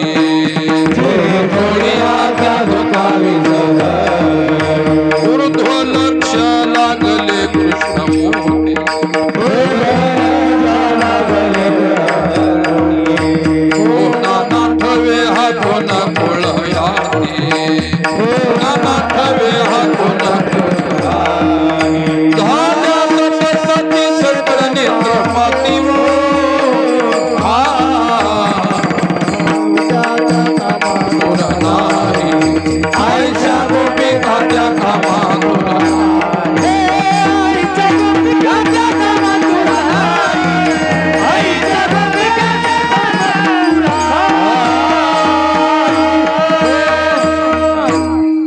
विठाला विठाला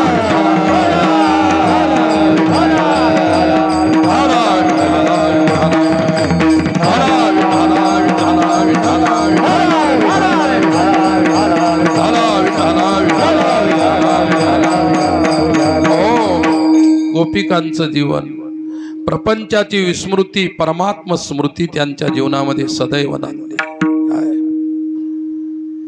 याती कुळ माझे गेले हरपोनी श्रीरंगा वाचोनी अनुनेने चिरे चोळिया त्या धुता विसरती ऊर्ध्व लक्ष लागले कृष्णमूर्ती कोणा नाठवे हा कोण कुळ याती झाल्या तटस्थची सकळ नेत्रपाती हो. ज्यांचं मनच मन न राहता कृष्ण झालेलं आहे.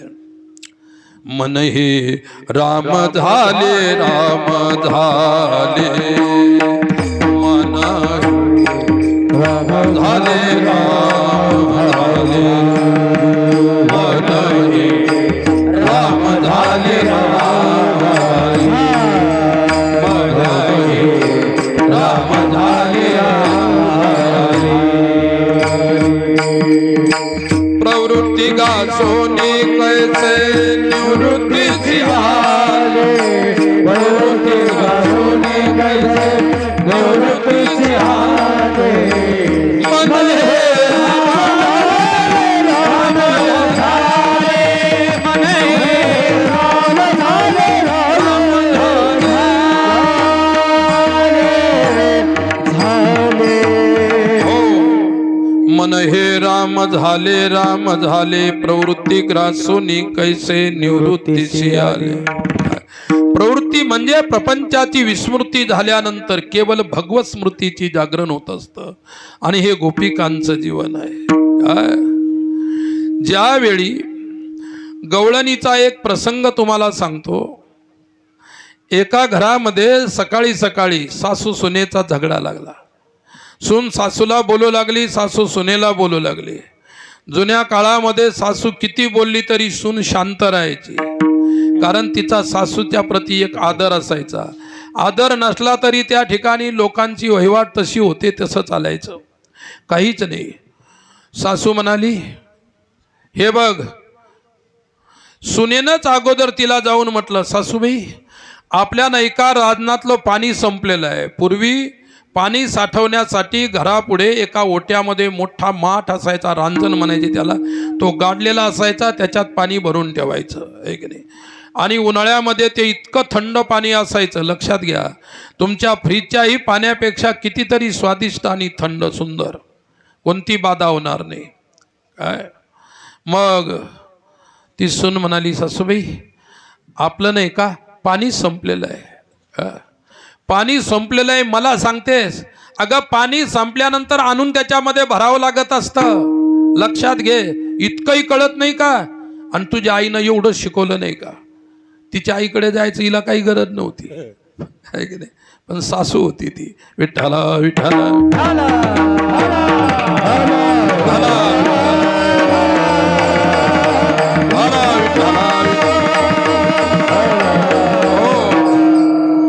आताची गोष्ट वेगळी आहे. आता परिस्थितीमध्ये फार चेंजिंग झालेलं आहे, फार चेंज झालेलं आहे, लक्षात ठेवा.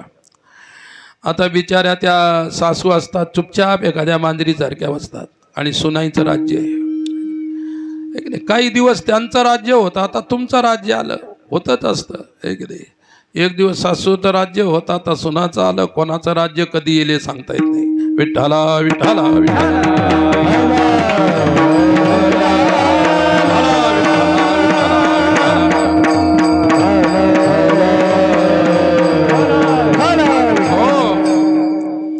सुनबाई म्हणाली, मग अगं लवकरात लवकर जा. नाही नाही मी जातच होते, पण तुम्हाला थोडंसं विचारायचं होतं म्हणून थांबले. मला एवढं सांगा की तुम्ही ज्यावेळी सून होत्या तर तुम्हाला यमुनेहून पाणी आणायला किती वेळ लागत होता? तुझी ही हिंमत मला प्रश्न करायची? अरे प्रश्न करणं काय बेकार गोष्ट थोडी आहे. नाही नाही मला एवढं सांगा तुम्हाला किती वेळ लागत होता? सासू म्हणाली, आमच्या काळात मी ज्यावेळी सून होते ना त्यावेळी यमुनेहून पाणी आणायला आम्हाला अर्धा घंटा लागायचा. सासूबाई तुम्ही काय तिकडं खेळत बसतो होते त्या का? काही अर्धा घंटा का छान लागतो? मी तर 20 मिनिटात पाणी घेऊन येते. सासू म्हणाली, बाई आता तुमचं युगच फास्ट आहे, त्याच्यामध्ये काय नाही. आमच्या वेळी फार शांतता होती, हळूहळू कामं चालायची. विठ्ठला विठ्ठला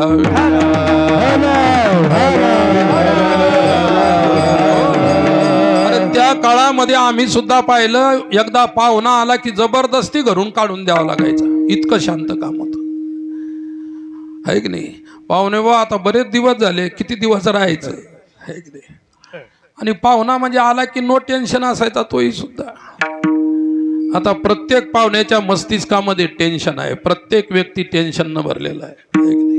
लहान लहान मुलं KG1 मध्ये शिकायला जातात, त्यांनाही टेन्शन आहे. ते म्हणतात, बाबा मला नाही का त्या गोविंदपेक्षा नाही का थोडे मार्क कमीच पडले. मग बाळा मार्क वाढव, मग अभ्यास, त्याला ते टेन्शन, मार्क वाढवायचं टेन्शन, आहे की नाही. आमच्या काळामध्ये 8-8, 9-9 वर्षाचे होईपर्यंत चड्ड्या नव्हत्या, आहे की नाही. सर्व नंगेनाथ. पाऊस पडला दिंडी निघायची नदीवर पवायला. युग परिवर्तन होतं, काळ परिवर्तित होत असतो, काळ बदलत असतो, काळ सारखा राहत नाही, लक्षात ठेवा. आणि परिस्थिती अशी आली, ती सून म्हणाली, मी 20 मिनिटात आणते आणि तुम्ही घडी लावून बसा. त्यावेळेस का घड्या होत्या का, आहे की नाही. पण टाइम, वेळ मात्र परफेक्ट असायचा त्यांचा. त्यांनी काय केलं, ही गेली बा पाणी आणायला, ही घरातून गावाच्या बाहेर गेली असेल, अजून नदीवर पोचले, शेजारीन तिच्या घरात घुसली. दुसरी सासू हिच्या सासू जवळ आली, म्हणजे का हो, तुमची सून तो सकाळपासून दिसत नाही, तुम्हाला माहित नाही कधी पाण्याला गेली म्हणून. नाही, मी नाही पाहिली बा पाण्याला गेली म्हणून. आणि तुम्ही तर फार भोळ्या राहिल्या वाटतं, माझी सून जाते ना पाण्याला तर मी टाइम देत असते. अहो आमची सून इतकी हुशार आहे, ती म्हणाली की माझी सुनानं मला प्रश्नच केला सकाळी, तुम्हाला किती पाण्याला वेळ लागतो म्हणून. आणि मी म्हटलं अर्धा घंटा, ती म्हणली 20 मिनिटात येते. आणि आता ती म्हणाली तुमची घडी बंद पडली असे तर मी धरते घडी. शेजारीन काय एकदा घरात घुसली तर लक्षात ठेवा काय करून टाकेल. विठ्ठला विठ्ठला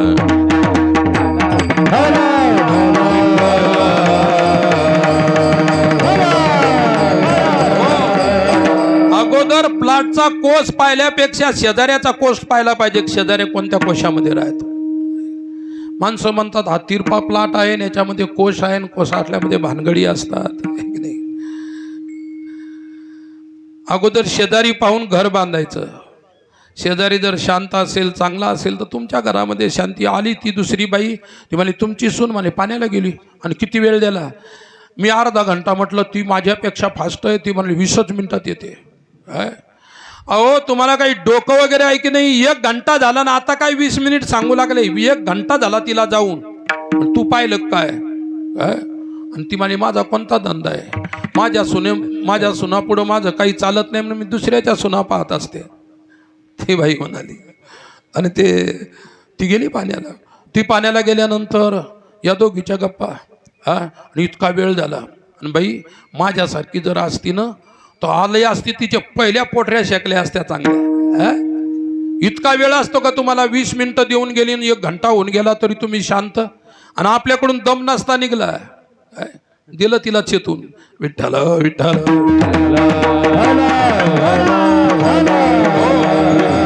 ती म्हणाली मी आतापर्यंत राहिले शांत, पण आता नाही राहणार. आणि मुसळच घेऊन निघाली.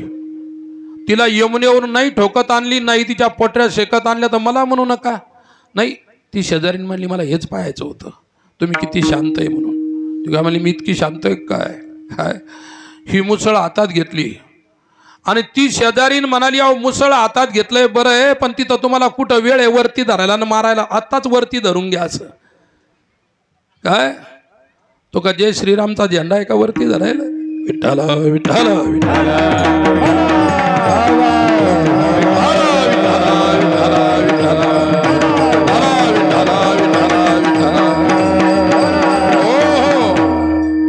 मुसळ धरलं. गावातल्या गल्लीतून चालली तर बाया मानले सोंग पुष्कळ निघाले आपल्या गावातून. मुसळावाला सोंग आजच पाहायला मिळालं. मुसळ हातात. ती म्हणाली नुसतं धरूच नका, इथूनच झटके देत चाला, तिथं कुठं झटका द्यायला तुम्हाला टाइम मिळणार आहे. ती मुसळाला झटका द्यायला लागली अशी. अरे तुम्ही आयुष्यभर एकमेकाला झटके देत आले आणि तुमचे झटके कुठं सुटले, मेल्यानंतरच झटके सुटत असतात. विठ्ठल विठ्ठल विठ्ठल विठ्ठला विठ्ठला विठ्ठला विठ्ठला. हो, पैलवान होता गावामध्ये, कुस्त्या करायचा. 40 वर्ष झाले, लग्नच झालं नाही. आणि नंतर 40 वर्षानंतर ते म्हणला आपलं म्हातारपण कोण करणार आहे. मग दुसऱ्यानं सांगितलं मित्राने की लग्न कर, पण कोणी बायकोच देत नव्हतं. लग्न करायची इच्छा झाली तर, हे की नाही. परंतु त्याला अशी आदत होती, कोणी का गाडीवर चालला, कोणी का कुठे चालला की चालत्या गाडीहून दुसऱ्याला लात मारायचा आणि खाली पाडायचा. ते पैलवानाची सवय, हे की नाही. याला लात मार, त्याला लात मार, मोटरसायकलवाल्याला लात मार. आणि शेवटी जीवनभर लाता मारत राहिला. एक दिवस लात झटकली तसाच मेला. लात टाईट होऊन गेली अशी. आणि आपल्या हिंदू धर्मामध्ये शेवटी मांडी घालून बसवायची पद्धत आहे. मेल्यानंतर कशाला मांडी घालता, जसं पसरलं तसंच उचला, त्याला लक्षात ठेवा. आता कशाला मांडी घालून त्याची काही पूजा करायची काय. मांडी घालून बसवायची. एक पाय मोडला, एका पायाची झाली मांडी, पण दुसरा ताट होता असा. कोणाचीच हिंमत होत नव्हती. एकानं म्हटलं ते आपल्या गावात दुसरा पैलवान आहे, त्याला घेऊन या. त्याला आणलं पैलवान, हे की नाही. त्यानं दुसऱ्या पायावर पाय दिला आणि ही मांडी त्या ठिकाणी मोडायचा प्रयत्न केला. जोच पाय सटकला, याच्या थोबडात लागला. दुसरा पैलवान खाली पडला. नुसता पडला नाही, पडल्याच गेला. मेल्यावर सुद्धा एक माणूस मारून गेला. लाता झटकायची सवय. विठ्ठला विठ्ठला.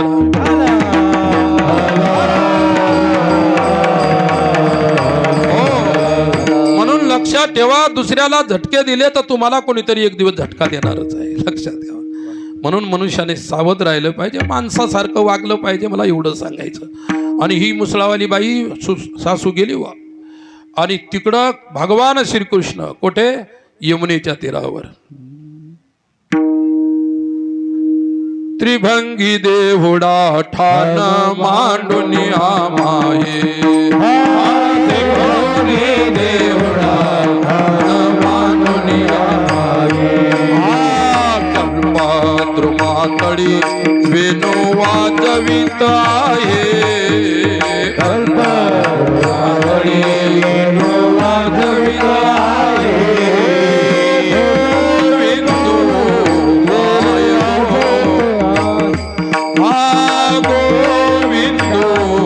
माये गो आहा गो बिंदू माये गो.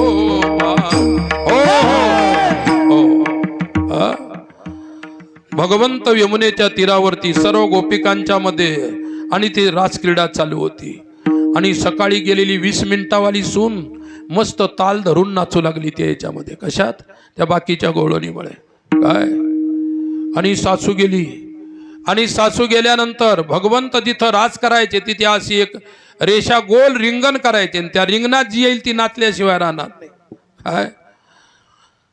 आणि गवळणीनं पाहिलं, बापरे, वेगळीच गवळण आली मुसळावाली. घागरीवाली पुष्कळ येतात यमुनेवर. आता का मुसळात पाणी भरायचं काय. आणि देवानं पाहिलं, देव म्हणलं कोणीतरी आलं वाटतं. एक गवळ म्हणली, ती कोणीतरी नाही, आमच्या शेजारणीची सासू आहे. तुमच्या शेजारनी सासून मुसळ घेऊन इथं का कांडायचं काही. आली ती. आल्यानंतर ती इतक्या रागानं आली होती. ती म्हणली आता नुसती दिसली पाहिजे, जिथं सापडेल तिथं मारणार. पाय सापडले, पायावर, कमरात, पाठीवर, घागरीवर. तिनं पूर्ण बिलकुल तयारीनंच आली होती. आणि जशी त्या रिंगणामध्ये गेली, तिनं पाहिलं सून नाचू लागली म्हणून. रिंगणात गेली, धरला ताल म्हातारीनं. हातात मुसळून असा ताल धरला. सुनबाई म्हणाली, सासूबाई खूप छान नाचतं, तुमचं नृत्यच पाहिलं नव्हतं, फक्त थोडंसं तांडव बदला आणि बारीक नाचा थोडंसं, दुसरं काही नाही. ते म्हणे माझ्या हातामध्ये तिरसूळ नाही पण मुसळ आहे. तिनं असा ताल धरला. आणि मग सुनेनंच म्हटलं कानामध्ये, सासूबाई तुम्ही मला मारायसाठी आल्या होत्या, मग मला आता मारा ना. ती काय म्हणते म्हातारी सासू, अगं वेडे, जी मारायला आली होती ती मारणारी मरून गेलेली आहे, आता मारणारी जिवंत नाही, ही दुसरी आहे, लक्षात ठेवा. आणि मला काय माहिती इतकं छान असतं इकडं, नाही तर मी सून झाली असते तुला सासूची गादी दिली असती. इतका आनंद इकडं आहे हे मला कल्पना नव्हती. हा गोपिकांच्या जीवनाचा रसपूर्ण आनंद आहे, संसारात निरस्ता आहे आणि प्रेमामध्ये सरसता आहे. विठ्ठला विठ्ठला विठ्ठला विठ्ठला.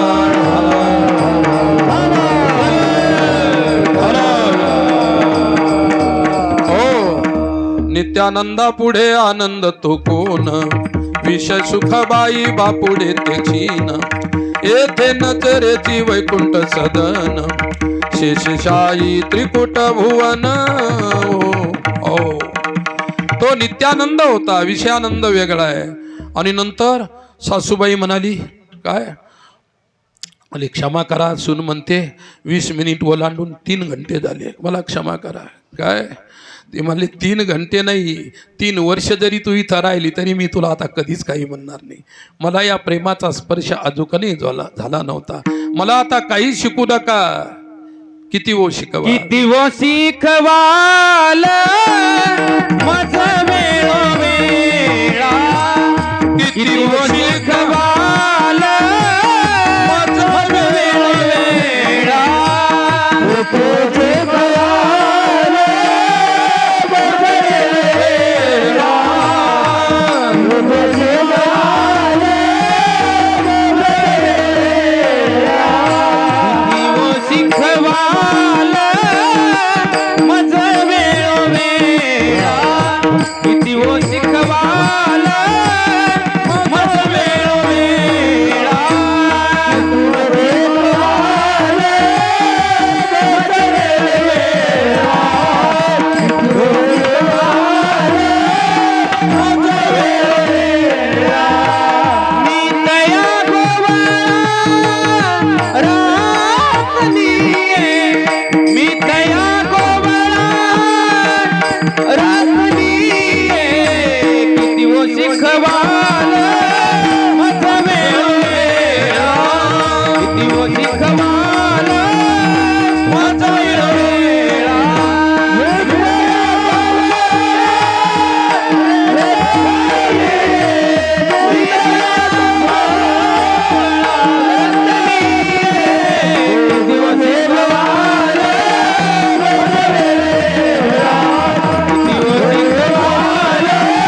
माझा वेळोवेळा,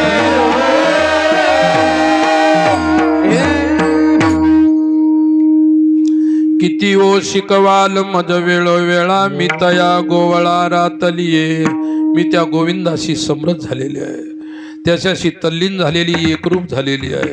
आता मला अष्टभोग भोगणे माते नाही चाड, भक्ती प्रेम गोड लिहिले गे माये. भक्तीचं गोड प्रेम मी स्वीकारल्यामुळे एवढी मोठी सात्विक आणि रसपूर्ण परिस्थिती माझ्या जीवनामध्ये भोगायला मला मिळत आहे. आणि म्हणून गोपिकांचं हे चिंतन आहे. याच गोपिकांच्या मध्ये भगवान श्रीकृष्णाच्या सोबत गोपाळांनी अनंत लीला केल्या, त्याच्यामध्ये शौर्य लीला केली. एक दिवस भगवंताने त्यांना सांगितलं की आता चोऱ्या बंद करायच्या, आपापल्या घरच्या शिदोऱ्या आणायच्या आहेत. आणि त्या शिदोऱ्या आणण्यासाठी सर्वांना आदेश केलेला आहे. विठोबा रघुमाई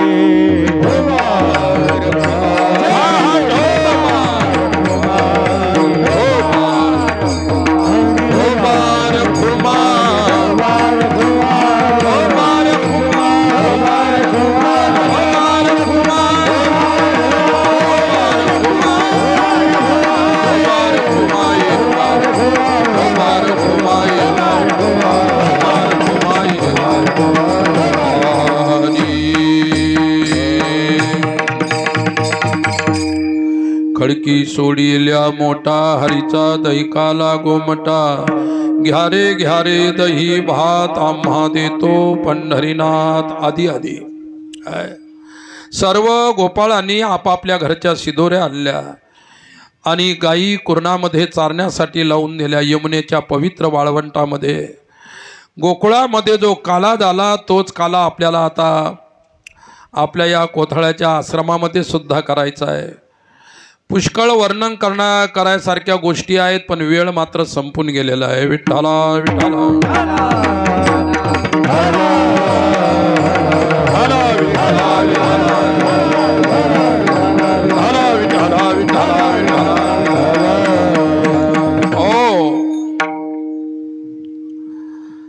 संप्रदायाच्या नियमाप्रमाणे जो काला केला जात असतो, आपणही अभंगाच्या वतीनं तो काला करणार आहोत. सज्जनांनो, शेवटचे 2 शब्द मला एवढे सांगायचे. आणि नंतर सेवेला भगवत चरणी पूर्णविराम द्यायचा आहे. आपल्या कार्यक्रमाचं परम सौभाग्य संत उपस्थितीनं होत आहे. आदरणीय पूजनीय स्वामी श्री प्रकाशजी महाराज, वंदनीय आदरणीय पूजनीय स्वामी श्री महिषानंदजी महाराज, पूजनीय स्वामी श्री जीवन भारतीजी महाराज व पुन्हा असणारे संत महात्म्यांच्या उपस्थितीमध्ये हा कार्यक्रम संपन्न होत आहे.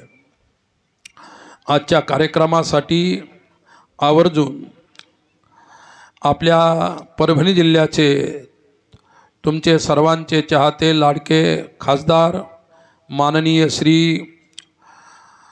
संजयजी जाधव साहेब यांची सुद्धा उपस्थिती आपल्याला लाभलेली आहे.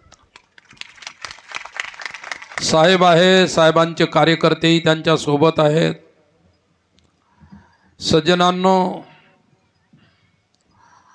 परमार्थानी व्यवहार वर्तमान काळामध्ये यांची सांगड घालून प्रत्येकाला चालावं लागत असतं. व्यवहारही परमार्थाला पूरक आहे आणि परमार्थही व्यवहाराला पूरक आहे. आज आपला देश, आपलं हे राष्ट्र आहे.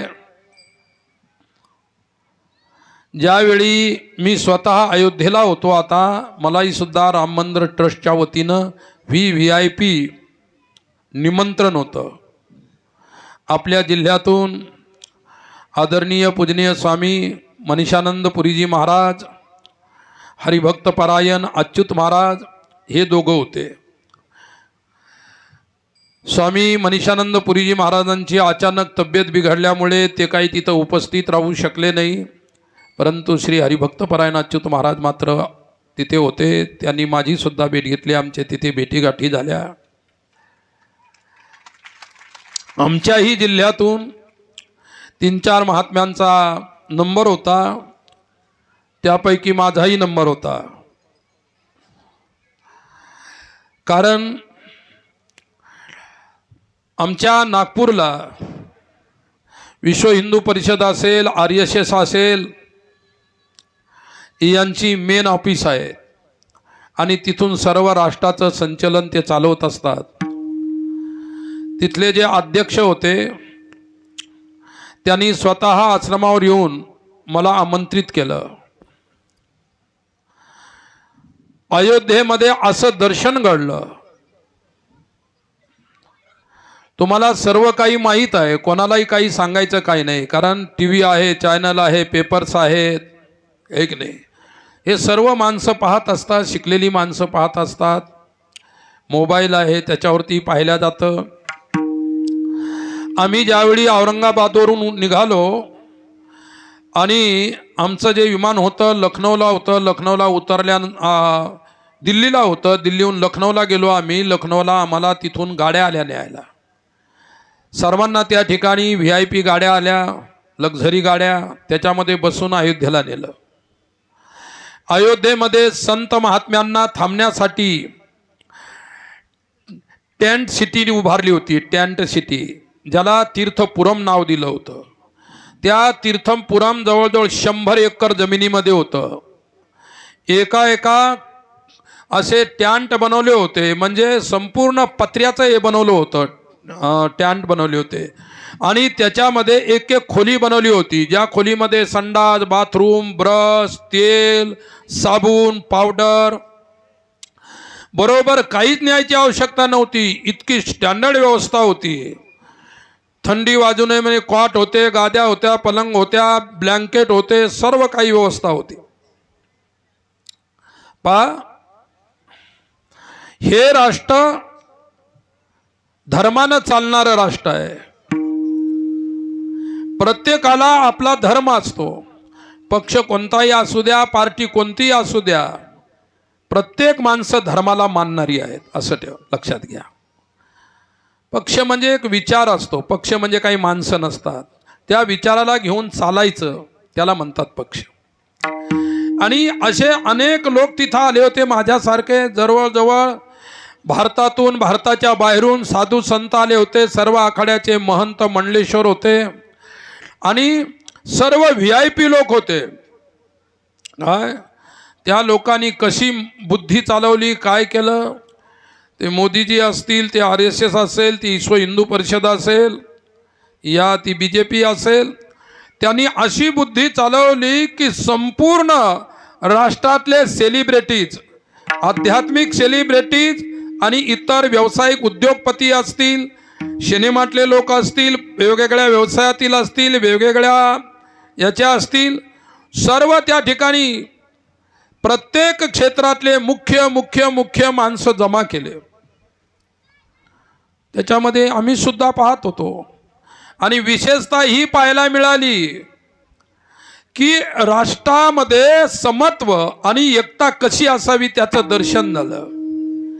तिथे कोणी लहान महात्मा नव्हता, कोणी मोठा महात्मा नव्हता, मंडलेश्वर असेल, महंत असेल, सामान्य महात्मा असेल, सर्वांना सारख्याच खुर्च्या होत्या आणि जो अगोदर जाईल तो पुढे बसेल आणि मागून मग कोणी किती मोठा महात्माला त्याला मागं बसवायचं म्हणजे त्याला मागं बसणं भाग. म्हणजे कोणी लहान नाही, मोठा नाही. काय ज्याला आपण युनिव्हर्सल ब्रदरहुड म्हणतो, ज्याला आपण विश्वबंधुत्व म्हणतो, ज्याला आपण समता म्हणतो, ती समता तेथे सर्वांच्या मध्ये आम्हाला